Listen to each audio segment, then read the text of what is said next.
नमस्कार विद्यार्थी मित्रांनो, क्रिएटिव्ह मॅथ्स मराठी या आपल्या लाडक्या युट्यूब चॅनलमध्ये पुन्हा एकदा तुमच्या सगळ्यांचं सहर्ष स्वागत आहे. आज आपण चर्चा करतोय इयत्ता 9वी गणित भाग 1चं पहिलं प्रकरण, ज्याचं नाव आहे संच. तर संच प्रकरणावर चर्चा करणार आहोत. संच प्रकरणातला सराव संच 1.1 आज आपण बघणार आहोत मित्रांनो. संच म्हणजे काय हे पहिलं समजून घेऊ, पण समजून घेण्याच्या अगोदर तुम्हाला इथं स्क्रीनवरती काही गोष्टी दिसतात का? काय काय दिसून राहिलंय तुम्हाला? हे बघा, यांची एक टीम आहे. कोणची टीम आहे मला माहिती नाही. यांचा एक गट आहे, यांचा ग्रुप आहे, हे पोरं आहेत. समजा ही एक टीम आहे, समजा टीम आहे किंवा एक संघ आहे, कुठला तरी संघ आहे बाबा, समजा ही टीम आहे. त्याच्यानंतर हा बुके. बुके म्हणजे काय बाबा, त्याला मराठीमध्ये म्हणतो फुलांचा गुच्छ. हा चाव्यांचा जुडगा दिसतोय आणि इथं आठवड्यातले वार आहेत. ओके. आणि हे सारे ग म पदनी, सारे गम पदनी, सा नाहीये पण सारे गम पदनी म्हणजे हे 7 सूर आहेत. 1 2 3 4 5 6 7. आता हे सगळे गट आहेत मित्रांनो. तसं बघायला गेलं ना, हे सगळे गट आहेत. बघा, हा जो आहे समजा एखादा, समजा क्रिकेटची टीम आहे. क्रिकेटची टीम 11 जणांची आहे. समजा ही 11 जण आहेत, समजा 4च दिसतात बघा. 1 5 6 7 8 9 10 11 समजा. हा एक संघ आहे, टीम आहे. हा फुलांचा गुच्छ आहे, ग्रुप आहे. हा चाव्यांचा जुडगा, ग्रुप आहे. आठवड्यातले वार तिथं दिसतात तुम्हाला. आणि इथं तुम्हाला सारेगमपदनी सप्तसूर दिसतात. ओके. आता हे सगळे ग्रुप आहेत, हे सगळे गट आहेत. पण यांच्यातले कुठले ग्रुप असे आहेत की ज्याला आपण संच म्हणू शकतो? कुठल्या गटांना संच म्हणू शकतो? संच म्हणजे वस्तूंचा सुस्पष्ट समूह. बघा, आता मला एक सांगा, आता इथं क्रिकेटचा जो संघ आहे, क्रिकेटची टीम आहे, समजा भारताची क्रिकेटची टीम, भारतीय क्रिकेट संघ, याच्यामध्ये जे 11 खेळाडू आहे, तर ते 11 खेळाडू कायमस्वरूपी तेच राहतात का? नाही राहत, कधी कधी बदलतात. म्हणजे इथं हे संघामध्ये जे असणारे खेळाडू बदलतात. म्हणजे क्रिकेटचा संघ जो आहे तो एक ग्रुप आहे, तो एक गट आहे, पण त्याला संच म्हणता येणार नाही. क्रिकेटच्या संघाला आपण संच म्हणू शकत नाही, कारण खेळाडू नेहमी बदलतात. 11च खेळाडू असणार आहे, पण ते बदलत राहणार आहेत. फुलांचा गुच्छ, याला पण आपण संच म्हणू शकत नाही, कारण कधी कधी 5 फुलं असतील, 6 असतील, वेगवेगळी फुलं बदलत जातील. चाव्यांचा जुडगा, इथं पण चाव्या, प्रत्येकाच्या घरामध्ये वेगवेगळ्या चाव्यांचा गठ्ठा असतो. पण आठवड्यातले जे वार जे दिसतात तुम्हाला, हे प्रत्येक घरामध्ये कॅलेंडर असेल आणि त्या कॅलेंडरमध्ये आठवड्यातले वार हेच असणार. रविवार, सोमवार, मंगळवार, बुधवार, गुरुवार, शुक्रवार, शनिवार हे वार बदलणार आहेत का? आठवड्यातले वार बदलणार नाहीत. म्हणजे याला आपण संच म्हणू शकतो. आठवड्यातले वार सगळीकडे सारखे असणार आहे. तुम्ही भारतात जा, पाकिस्तानमध्ये जा, ऑस्ट्रेलिया जा, इंग्लंड जा, कुठे जा, आठवड्यातले वार जर एकाला लिहायला सांगितले तर तो सगळे हेच लिहिणार आहे. ओके. क्रिकेटचा संघ जर बघायला गेलं तर भारतामध्ये वेगळी नावं येतील, ऑस्ट्रेलियात वेगळी नावं येतील, पाकिस्तानमध्ये वेगळी नावं येतील, श्रीलंकेत वेगळी नावं येतील, बरोबर ना? पण आठवड्यातले वार सगळीकडे सारखे आहेत. त्याचबरोबर सप्तस्वर जर तुम्हाला म्हटलं, हा सप्तसुरांचा समूह जर म्हटलं, तर याला पण तुम्ही संच म्हणाल, कारण हे स्वर सगळीकडे सारखेच असणार, हे काय बदलणार नाही. म्हणजे लक्षात घ्या, संच म्हणजे काय, तर वस्तूंचा स्पष्ट समूह जो आहे त्याला आपण संच म्हणतो. ओके. आता मी आणखी एक चांगल्या पद्धतीने तुम्हाला सांगतो बघा, कशाला संच म्हणतात आणि कशाला संच म्हणत नाहीत. एक उदाहरण, समजा तुमच्या शाळेमध्ये तुमचे गुरुजी आहेत, सर आहेत किंवा मॅडम आहेत. ओके. त्यांनी सगळ्या मुलांना सांगितलं की चला बाबा वही काढा. सगळ्यांनी आपली वही काढा आणि वहीच्या पहिल्या पानावरती सगळ्यांनी लिहा आठवड्यातले वार. आता मला सांगा, सगळ्यांना आठवड्यातले वार लिहायला सांगितले. काय आठवड्यातले वार? सोमवार, मंगळवार, बुधवार, गुरुवार, शुक्रवार, शनिवार, रविवार. प्रत्येक मुलाचं उत्तर सेम असणार आहे. असं कोण असेल का ज्याचं उत्तर वेगळं असेल? नाही. प्रत्येक मुलाची जर तुम्ही वही बघितली तर सगळ्या मुलांच्या वह्यांमध्ये तेच असणार आहे. सोमवार, मंगळवार, बुधवार, गुरुवार, शुक्रवार, शनिवार, रविवार हेच उत्तर असणार. म्हणजे सगळीकडे उत्तर सारखं आहे. पण दुसरा प्रश्न विचारला सरांनी, चला आपल्या आता दुसऱ्या पानावरती सगळ्यांनी आवडते 3 रंग लिहा. आवडत्या रंगांचा समूह लिहा. 3 आवडते रंग लिहा. मग अशा वेळेस प्रत्येक मुलाचं उत्तर सारखं असेल ना? एक लिहेल जांभळा, पिवळा, हिरवा, दुसरा लिहेल पांढरा, काळा, निळा, चौथा लिहेल हिरवा, पिवळा, निळा. म्हणजे इथं प्रत्येकाचं उत्तर वेगवेगळं असणार आहे. सगळ्यांची उत्तरं सारखी नसणार आहे. म्हणजे जिथं सगळ्यांची उत्तरं सारखी येतील, आठवड्यातला वार लिहायला सांगितला, सगळ्यांची उत्तरं सारखी. वर्षातला महिना लिहायला सांगितला, सगळ्यांची उत्तरं सारखी. आवडत्या शिक्षकांचा समूह लिहायला सांगितला, ती 2 आवडत्या शिक्षकांची नावे लिहा. तिथं उत्तर सारखी येतील का? नाही येणार. ओके. न आवडत्या शिक्षकांची नावे लिहा. उत्तर सारखी येतील का? नाही. आवडत्या फुलांची नावं लिहा. उत्तर सारखी येणार का? नाही. परंतु मराठी महिन्यांची नावे लिहा. उत्तर सारखी येतील. इंद्रधनुष्यातील रंगांची नावं लिहा, सगळीकडे उत्तरं सारखी. म्हणजे संच कशाला म्हणतात आणि संच कशाला नाही म्हणतात हे तुम्हाला समजलं असेल. आता संच लिहिण्याच्या दोन पद्धती आहेत. त्या दोन पद्धतीमध्ये एकाला म्हणतात यादी पद्धत. बघा, दोन पद्धती आहेत संच लिहिण्याच्या पद्धती, दोन. एकदम सोपा विषय. पद्धत जी आहे संच लिहिण्याच्या ज्या दोन पद्धती आहेत, एक पद्धत आहे तिला आपण म्हणतो यादी पद्धत, आणि दुसरी जी पद्धत आहे तिला आपण म्हणतो त्याला यादी आणि गुणधर्म पद्धत. गुणधर्म पद्धत. ओके, दोन पद्धती आहेत, लक्षात घ्या. एक यादी पद्धत आणि गुणधर्म पद्धत. यादी पद्धत आणि गुणधर्म पद्धत म्हणजे काय? बघा, लिहिण्याच्या पद्धती. आता समजा मी म्हटलं यादी पद्धतीने एक संच लिहा. संच लिहिताना तो कधीही, समजा समजा कोणी म्हटलं आठवड्यातील वार लिहा, मग संच लिहिताना मी असा लिहिणार, सोमवार, ओके, त्याच्यानंतर मंगळवार, त्याच्यानंतर मी लिहिणार बुधवार, त्याच्यानंतर लिहिणार गुरुवार, त्याच्यानंतर लिहिलं शुक्रवार, नंतर लिहिलं शनिवार, आणि मग लिहिलं रविवार. ओके, आता हे जे वार लिहिले, हे जे वार जे लिहिले ते मी काय त्यांची यादी लिहिली. वार लिहिताना किंवा संच लिहिताना तो कॅपिटल अक्षराने दर्शवतात, आणि या महिरपी कंसामध्ये हा संच लिहिताना असाच कंस पाहिजे मित्रांनो, महिरपी कंस असाच पाहिजे. असा कंस चालणार नाही, असा कंस चालणार नाही, तुम्हाला कंस हाच पाहिजे. याच कंसामध्ये संच लिहायचा. म्हणजे आठवड्यातील वार लिहिले मी असे लिहिले, हा जो याला आपण काय म्हणतो यादी, सगळे लिहिले. आणि समजा जर मी याला जर याच्यात लिहायला सांगितलं गुणधर्म पद्धतीत, मग संच ए चे घटक एक्स असे आहे की एक्स हा आठवड्यातील वार आहे, आठवड्यातील वार आहे, आठवड्यातील वार आहे, वार आहे. तर या ठिकाणी आठवड्यातला वार आहे असं लिहायचं, फक्त वाक्य लिहायचं, आठवड्यातला वार आहे. हा ए महिरपी कंसामध्ये एक्स उभी रेष एक्स. याचा अर्थ काय? संच ए चे घटक एक्स असे आहेत की एक्स हा आठवड्यातील वार आहे. एक्स चे घटक, संच ए चे घटक एक्स असा आहे की एक्स हा आठवड्यातला वार आहे, असं हे आपण लिहितो. ओके, आता या ठिकाणी बराच वेळ आपली चर्चा चालू आहे, 7-8 मिनिटं जवळपास आपल्याला ही कन्सेप्ट समजून घ्यायलाच गेला. आता प्रत्यक्षात याच्यातली आपण गणित बघूयात या सराव संचामधली. ओके, बघा, या ठिकाणी पहिला प्रश्न आहे, पुढील संच यादी पद्धतीने लिहा. ही तर यादी पद्धत लिहायची. काय बाबा, समपूर्णांक संख्यांचा संच. बघा, आता समसंख्या मित्रांनो, तुम्हाला समसंख्या माहिती आहेत कुठल्या? समसंख्या म्हणजे ज्या संख्या दोनाच्या पाड्यात येतात त्यांना आपण समसंख्या म्हणतो. मग समसंख्या म्हणजे दोनाच्या पाड्यात येणाऱ्या, 2, 4, 6, 8, किती भरपूर झाल्या. तर हा झाला संच यादी पद्धतीने. समसंख्या फक्त लिहिल्या. विषम म्हटलं असतं तर विषम लिहिल्या असतं. ओके, पुढचा मुद्दा, 1 ते 50 मधील सममूळ संख्या. सममूळ संख्या मित्रांनो, संख्या सांगितले सममूळ. तुम्हाला माहिती आहे समसंख्या कुठल्या बाबा? दोनाच्या पाड्यातल्या, 2, 4, 6, 8. आणि मूळ संख्या म्हणजे काय? अशी संख्या की ज्या संख्येला फक्त दोनच संख्यांनी भाग जातो. एक म्हणजे ती स्वतः आणि दुसरी म्हणजे एक, अशा दोन संख्यांनी भाग जातो. आता मी जर म्हटलं 1, 2, 3, 4, 5, 6, बघा नीट लिहू, 5, 6, 7, 8, यांच्यातल्या मूळ संख्या कुठल्या? बघा, मूळ संख्या म्हणजे दोन संख्यांनी भाग गेला पाहिजे, एक आणि ती स्वतः. आता ही जी एक जी संख्या आहे, या एकाला फक्त एकाच संख्येने भाग जातो, म्हणजे ही मूळ संख्या नाही. आपण काय म्हटलं की दोन संख्यांनी भाग गेला पाहिजे, पण एकाला फक्त एकाच संख्येने भाग जातो, म्हणजे ही मूळ संख्या नाही. दोनाला बघा, दोनाचा विचार केला तर दोनाला एकाने भाग जातो आणि दोनाला दोनाने भाग जातो, म्हणजे ही मूळ संख्या आहे.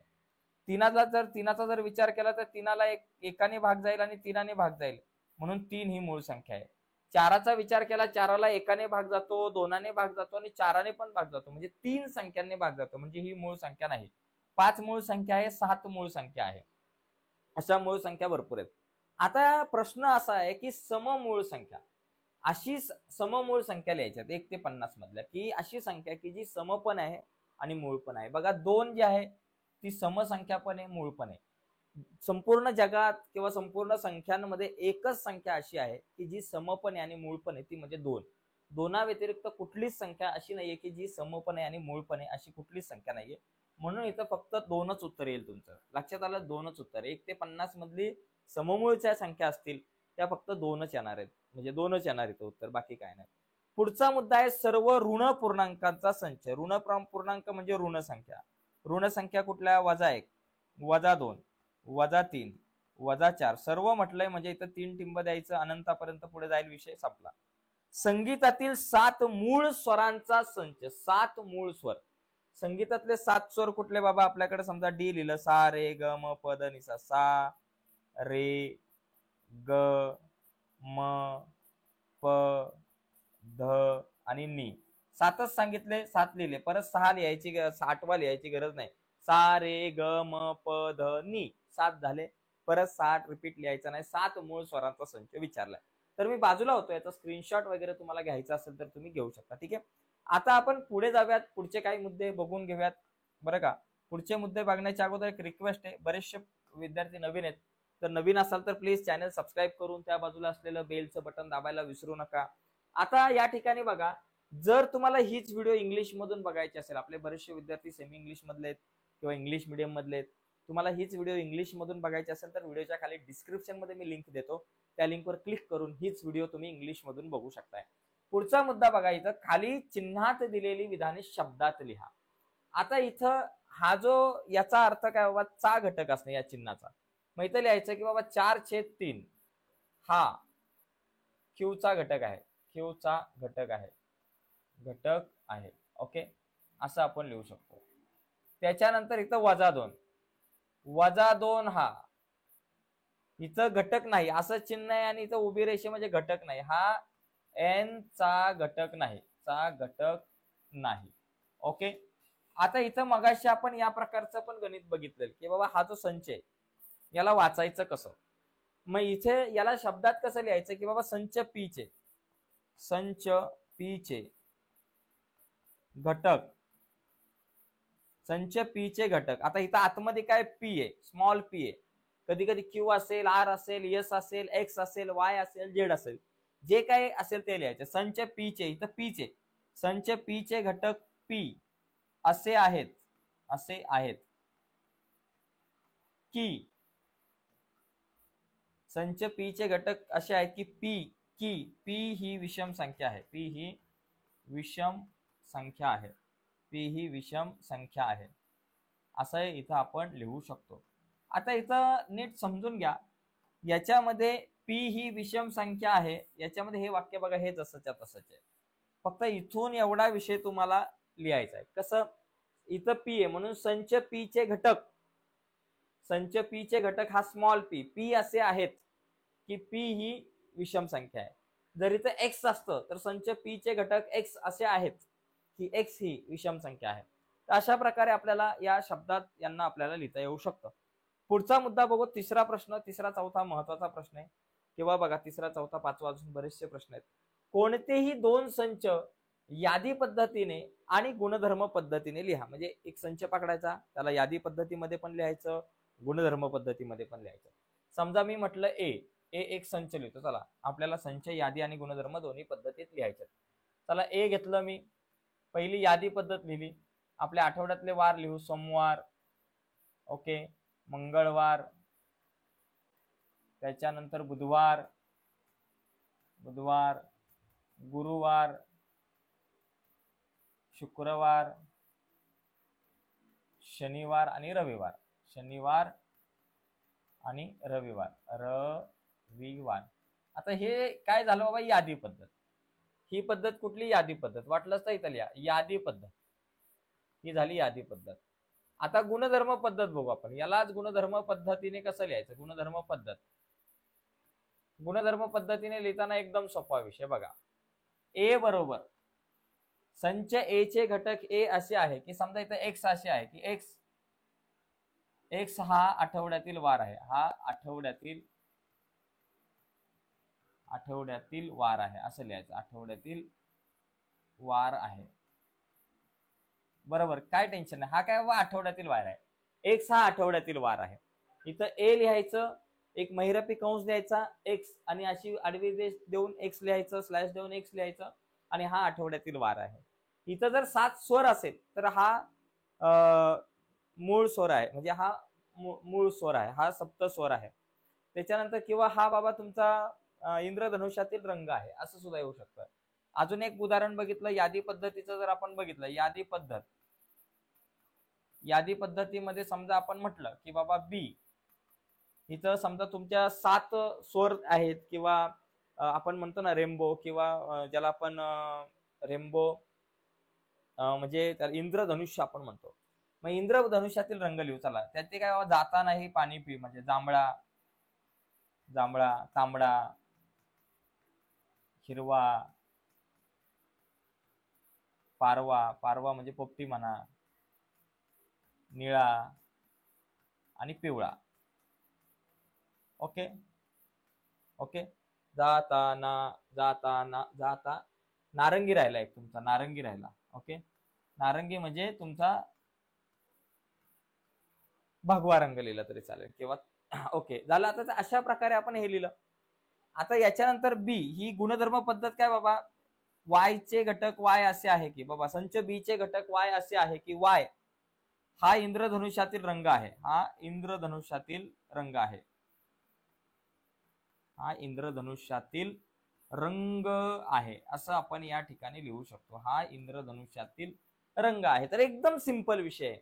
ओके, म्हणजे यादी पद्धतीमध्ये आता ही झाली गुणधर्म पद्धत तुमची, गुणधर्म पद्धत. ओके, गुणधर्म पद्धत. ओके, ही गुणधर्म पद्धत. तर आपल्याला 2 पद्धती या ठिकाणी आहेत, यादी पद्धत आणि गुणधर्म पद्धत. इथं बघा यादी पद्धतीमध्ये सरळ सगळी यादी लिहायची, लिस्ट पूर्णपणे लिहायची, आणि गुणधर्म पद्धतीमध्ये त्याला एका वाक्यामध्ये आणायचं. हे आठवड्यातले वार आहेत म्हणून संच ए चे घटक एक्स असे आहे की एक्स हा आठवड्यातील वार आहे. इथं सगळे जांभळा, तांबडा, निळा, हिरवा, पिवळा सगळे रंग लिहिले आणि संच बी चे घटक वाय असे आहेत की वाय हा इंद्रधनुष्यातील रंग आहे. तर अशा प्रकारे तुम्ही कुठलेही 2 लिहू शकताय. वर्षातले महिने सुद्धा तुम्ही लिहू शकताय किंवा 7 स्वर जे आहे आपण मगाशी बघितले तशा प्रकारे लिहू शकताय. तर अशा प्रकारे आपल्याला या प्रश्नाचं उत्तर लिहिता येऊ शकतं. आता पुढचा एक प्रश्न या ठिकाणी आपण बघूयात. बघा इथे खालील संच यादी पद्धतीने लिहा. आता इथं पण यादी पद्धतीने लिहायचं. यादी पद्धती म्हणजे यादीच बनवायची, एकदम सोपं असतं. भारतीय सौर वर्षातील सर्व महिन्यांचा संच, ऑलरेडी मी इथं संच लिहून टाकलाय, म्हणजे लिहिण्यात वेळ जातो भरपूर म्हणून मी लिहून घेतलेला आहे. म्हणजे सगळे सौर वर्ष, भारतीय सौर म्हटलं इथं, इंग्रजी नाही म्हटलं. जर इंग्रजी महिने म्हटलं ना पेपरला तर मग जानेवारी, फेब्रुवारी, मार्च, एप्रिल, मे, जून, जुलै, ऑगस्ट, सप्टेंबर, ऑक्टोबर, नोव्हेंबर, डिसेंबर. पण इथं जे काही महिने आहेत ते तुमचे मराठी महिने लिहायचे. चैत्र, वैशाख, ज्येष्ठ, आषाढ, श्रावण, भाद्रपद, अश्विन, कार्तिक, अग्रहायण, पौष, माघ, फाल्गुन अशा प्रकारे आपल्याला हे सगळे लिहिता येतील. अग्रहायण म्हणजे मार्गशीर्ष वगैरे. त्याच्यानंतर आता पुढचा मुद्दा बघा, पुढचा प्रश्न, कॉम्प्लिमेंट या शब्दातील अक्षरांचा संच. एकदम सोपा विषय. म्हणजे ही जी काही कॉम्प्लिमेंट जे शब्द आहेत त्याच्यातल्या अक्षरांचा समूह. आता हा कशापासून बनलाय, सी, सी लिहिला, त्याच्यानंतर ओ, ओ लिहिला, त्याच्यानंतर एम, एम लिहिला, हे सगळे लिहायचे. परत पी, पी लिहिला, एल, एल लिहिला, ई, ई लिहिला. आता इथे एम ऑलरेडी लिहिलेला आहे, ई ऑलरेडी लिहिलेला आहे, एन लिहिला, त्याच्यानंतर टी लिहा. आता इथे एक लक्षात घ्या, जो एम परत डबल होता बघा, हा जो एम आहे 2 वेळा आलाय आणि त्याचबरोबर ई पण 2 वेळा आलाय. इथं लक्षात घ्यायचं, जी अक्षरे 2 वेळा आलेली आहेत त्यांना 2 वेळा लिहायचं नाही, एकदाच लिहायचं. अशा प्रकारे कुठला एखादा शब्द देतील, मॅथमॅटिक्स असेल, कॉम्प्लिमेंटरी असेल, सप्लिमेंटरी असेल, सब्जेक्ट असेल, कुठलाही एखादा शब्द दिला असेल तर त्याच्यातली अक्षरं जर आपल्याला लिहायची असतील तर जे अक्षर रिपीट होतंय, जसं इथं एम रिपीट झाला आणि एन रिपीट झाला, ई रिपीट झाला, जे रिपीट होत असेल तर त्याला डबल लिहायचं नाही, एकदाच लिहायचं. ओके. आता मानवाच्या सर्व ज्ञानेंद्रियाचा संच. ज्ञानेंद्रिय म्हणजे आपल्याला ज्याच्यापासून आजूबाजूच्या परिसराचं ज्ञान मिळतं, म्हणजे डोळे.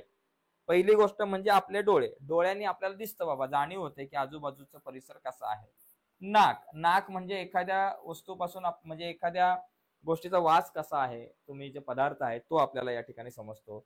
जीभ, जिभेवरून त्या पदार्थाची चव जी आहे ती आपल्याला समजते, म्हणून इथं जीभ हे सुद्धा आपलं एक ज्ञानेंद्रिय आहे. त्वचा, त्वचेच्या सहाय्याने आपण बघू शकतो ती वस्तू जी आहे ती थंड आहे का, गरम आहे का. आणि कानाच्या सहाय्याने आपण आजूबाजूच्या परिसराचे आवाज ऐकून अंदाज घेतो. 1, 2, 3, 4, 5, 5 आपली ज्ञानेंद्रिय आहेत. ओके. आता पुढचा मुद्दा, 1 ते 20 मधील मूळ संख्यांचा संच. आता मूळ संख्या तुम्हाला माहिती आहेत कुठल्या कुठल्या, मगाशी मी तुम्हाला सांगितलं मूळ संख्यांची नावं लिहा. 2, 3 मूळ संख्या आहे, 5 मूळ संख्या आहे, 7, 8, 9, 10, 11, 12, 13, 14, 15, 16, 17, 18, 19. तर बघा ह्या मूळ संख्या झाल्या. 2, 3, 5, 7, 11, 17, 19, 13, 17, 19. तर अशा प्रकारे या मूळ संख्यांचा संच 1 ते 20 मधल्याच विचारल्या होत्या. त्याच्यानंतर 23 पण मूळ संख्या आहे, पण ती इथं लिहायची गरज नाही, कारण आपल्याला सांगितलं 1 पासून 20 पर्यंतच लिहा, मग तेवढंच लिहायच्या, उघड डोक्याला ताप करून घ्यायचा नाही. ठीक आहे. आता थोडस पुढे जाऊयात. पुढचा प्रश्न बघू. बघा खाली एक आहे, पृथ्वीवरील खंडांचा संच. मी लिहून टाकलेले आहेत सगळे खंड. बघा, आशिया, आफ्रिका, युरोप, ऑस्ट्रेलिया, अंटार्क्टिका, दक्षिण अमेरिका, उत्तर अमेरिका. संपला विषय. तर हे सगळे खंड आहेत. ओके. 1 2 3 4 5 6 7 खंड आहेत. 7 खंड लिहिले. 8वा श्रीखंड, आम्रखंड वगैरे काय लिहू नका, एवढेच खंड आहेत. ओके. आता पुढे जाऊ आपण. शेवटचा एक आपला प्रश्न आहे, तर शेवटच्या प्रश्नाला थोडस मनावर घ्या, हलक्याने घेऊ नका, इम्पॉर्टंट आहे. आता इथं खालील संच गुणधर्म पद्धतीने लिहा. ए बरोबर. बघा, संच एक्स चे घटक एक्स असे आहेत की बरोबर. इथे बघा, लक्षात घ्या. आता या ठिकाणी काही गोष्टी आपल्याला समजून घेणं गरजेचं आहे. बघा, तर इथं एक्स बरोबर, इथं या संख्यांमध्ये कुठलं सूत्र लपलंय का ते आपल्याला शोधावं लागणार आहे. कुठलं सूत्र लपलंय बघा, ते आपण या ठिकाणी शोधायचं, आणि ते सूत्र शोधलं की आपल्याला त्याच्यानंतर मग त्या उत्तरापर्यंत जाता येईल. आता इथे बघा, 1 आहे, 4 आहे, 9 आहेत, या सगळ्या ज्या संख्या आपल्याला दिसतात, या सगळ्या संख्या कुठल्या ना कुठल्या तरी संख्येचा वर्ग आहे. म्हणजे या ज्या सगळ्या संख्या आहेत त्या वर्ग संख्या आहेत. आता मग वर्ग संख्या म्हणजे बघा, 1 आहे, 4 आहे, 4 आहे, त्याच्यानंतर 9 आहे, 16 आहे, 25 आहे, 36 आहे, 49 आहे, 64 आहे, 81 आहे आणि 100 आहे. बघा, 1 कितीचा वर्ग? 1चा वर्ग. 4 कितीचा वर्ग? 2चा वर्ग. 9 कितीचा वर्ग? 3चा वर्ग. 4चा वर्ग, 5चा वर्ग, 6चा वर्ग, 7चा वर्ग, 8चा वर्ग, 9चा वर्ग, 10चा वर्ग. हे सगळ्या वर्ग संख्या आहेत. आता याच्यामध्ये एक सूत्र तयार करायचं. कसं? आता डोक्यावरती जो कॉमन भाग आहे, इथं दोन गोष्टी, इथं चौकटीत एक काहीतरी संख्या आहे आणि डोक्यावरती तुमचा वर्ग. वर्ग डोक्यावरती सगळीकडे कॉमन आहे. बदलतात काय? 1 2 3 4 5 6 7 8 9 10 हे आकडे जे बदलतात त्यांना एन आपण म्हणू. म्हणजे एनचा वर्ग हे सूत्र तयार होईल. म्हणजे इथं वर्ग संख्या आहे बाबा, म्हणजे एक्स ही वर्ग संख्या आहे, एनचा वर्ग आहे, बरोबर. आणि एन जी आहे ही कुठली संख्या आहे बाबा? एन काय आहे बाबा? 1 असेल, 2 असेल, 3 असेल, 4 असेल, 5 6 7 8 9 10 पर्यंत. 1 पासून 10 पर्यंतच्या या सगळ्या संख्या जर बघितल्या तर या सगळ्या संख्या कुठल्या? नैसर्गिक संख्या आहे. म्हणून एन ही नैसर्गिक संख्या आहे, नॅचरल नंबर एन लिहिलं. आणि ही नैसर्गिक संख्या आहे, पण नैसर्गिक संख्या सर 11 12 13 14 या पण नैसर्गिक संख्या येतात. म्हणजे ही 10 पर्यंतचीच नैसर्गिक संख्या आहे, आणि 10 ही 11 पेक्षा लहान आहे. म्हणून आपण म्हणू शकतो की एन ही 11 पेक्षा लहान आहे. म्हणजे 11 पेक्षा लहान अशी नैसर्गिक संख्या, तिचा वर्ग या ठिकाणी इथं दिसतोय. ओके. अशा प्रकारे आपण हे सोडू शकतो. बघा काय केलं मी, पहिलं लिहिलं संच ए चे घटक एक्स असे आहे की एक्स बरोबर एन चा वर्ग आहे. वर्ग संख्या आहे म्हणजे एन चा वर्ग आहे. आणि एन चा वर्ग म्हणजे कुठल्या संख्यांचा वर्ग आहे? 1 ते 10 पर्यंतच्या संख्यांचा वर्ग आहे. आणि 1 ते 10 पर्यंतच्या संख्या कुठल्या संख्या आहेत? या नैसर्गिक संख्या आहे, म्हणून एन नैसर्गिक संख्या आहे. आणि ही नैसर्गिक संख्या 10 पर्यंतचे म्हणजे 11 पेक्षा लहान आहे, म्हणून एन ही लहान आहे 11 पेक्षा. अशा प्रकारे आपण इथं या गणिताला आपण सोडवू शकतो. याच्यानंतर इथे बघा 6 12. बघा इथं इथं बी म्हणा, संच बी चे घटक समजा वाय असे आहे की वाय बरोबर, आता इथं काय सूत्र आहे? 6चा पाडाचे. 6 के 6, 6 2 12, 6 3 18, 6 4 24, 6 5 33, 6 6 36, 6 1 42, 6 8 48. बघा 6 1 के 6, 6 गुणिले 1, 6 2 12, 6 गुणिले 2, 6 गुणिले 3, 6 गुणिले 4, 6 गुणिले 5, 6 गुणिले 6, 6 गुणिले 7, 6 गुणिले 8. म्हणजे याच्यात 6 कॉमन आहे आणि गुणिले एन करा, 6च्या पटीतल्या संख्या. म्हणजे ही जी संख्या आहे वाय ती 6n आहे, म्हणजे 6च्या पटीतले. आणि एन कुठली संख्या आहे? नैसर्गिक संख्या आहे. एन काय बाबा? एनच्या जागेवर 1 2 3 4 5 6 7 8 पर्यंतच्या संख्या आहेत, आणि या नैसर्गिक संख्या आहेत. आणि 8 जी आहे, एन जी आहे ती किती पेक्षा लहान आहे? 8 9 पेक्षा लहान आहे. म्हणजे एन इज स्मॉलर देन 9 असं आपण लिहू शकतो. तर सोपा प्रश्न आहे.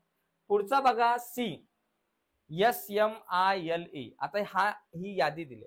आता SMILE हा स्माइल या शब्दातला अर्थ आहे. बघा एक्स बरोबर संच सी बरोबर संच एक्स चे घटक एक्स असे आहे की एक्स हे कशातल्या? स्माइल. स्माइल या शब्दातील अक्षर आहे. या शब्दातील अक्षर आहे. या शब्दातील अक्षर आहे. स्माइल या शब्दातील अक्षर आहे, अक्षर आहे. ओके, झालं. त्याच्यानंतर पुढे बघा, हा आठवड्यातील वार आहे. एकदम सोपा विषय. समजा इथं डी लिहा. संच डी चे घटक एक्स असे आहे की एक्स हा आठवड्यातील वार आहे. इथं लिहू शकतो आठवड्यातील, इथं डायरेक्ट लिहा हा आठवड्यातील वार आहे, वार आहे. आणि इथे काय लिहिणार बाबा तुम्ही, इट. बघा एक्स बरोबर, सॉरी इथं डी बरोबर झाला, एक्स बरोबर संच वाय चे घटक वाय असे आहे की असं लिहा. हा आता एट, एट म्हणजे ई ए टी, इट या शब्दातील अक्षर सुद्धा लिहू शकता. हे इट या शब्दातील अक्षर आहे, या शब्दातील अक्षर आहे, या शब्दातील अक्षर आहे, या शब्दातील अक्षर आहे. तर एकदम सिंपल साधा सोपा विषय, काय जास्त अवघड नाहीये. तर अशा प्रकारे हे जे संच आहेत हे आपल्याला यादी पद्धतीतले संच गुणधर्म पद्धतीत लिहिता येतील. ओके, आता हे संच गुणधर्म पद्धतीत आपण लिहिले आणि आजच्या या चर्चेमध्ये आता इथंच थांबूयात मित्रांनो. नक्कीच तुम्हाला व्हिडिओ आवडले असेल तर व्हिडिओला लाईक करा. नवीन असाल चॅनलवर, अजूनपर्यंत चॅनल सबस्क्राईब नसेल केला तर आत्ताच चॅनल सबस्क्राईब करून त्या बाजूला असलेलं बेलचं बटन दाबायला विसरू नका. आणि याच व्हिडिओ जर तुम्हाला इंग्लिशमधून बघायचे असतील इयत्ता 9वीच्या, तर व्हिडिओच्या खाली डिस्क्रिप्शन मध्ये लिंक दिले, त्या लिंकवर क्लिक करून तुम्ही व्हिडिओ इंग्लिशमधून बघू शकताय. बाय मित्रांनो, धन्यवाद.